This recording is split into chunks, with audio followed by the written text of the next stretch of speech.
U zhvillua në Pogradec me 23 maj një takim i rëndësishëm mes përfaqësuesve të komuniteteve fetare dhe gazetarëve me fokus trajtimin e problemeve sociale dhe dhunës në familje. Ky aktivitet synoi të nxjisë bashkëpunimin mes institucioneve fetare dhe medias me qëllim ndërgjegjësimin e shoqërisë dhe fuqizimin e rolit parandalues të secilit aktor. Gjatë diskutimeve u theksua rëndësia e bashkëpunimit të ngushtë për të adresuar format e ndryshme të dhunës, si dhe nevoja për të promovuar mesazhe që përçojnë paqe, respekt dhe barazi në familje e shoqëri.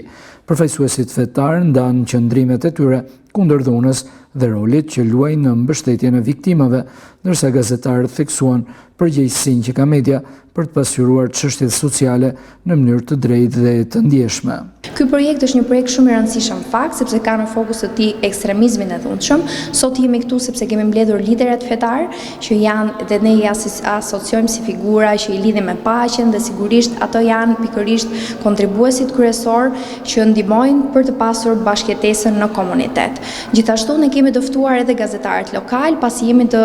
interesuar dhe shikojmë shumë e vlerë gjithashtu dhe edukimin dhe median sociale, të cilat ndikojnë dhe krijojnë narrativa që shpesh herë i shtyn të rinjt të bëhen pjesë e ekstremizmit të dhunshëm. Gjithashtu kemi të ftuar edhe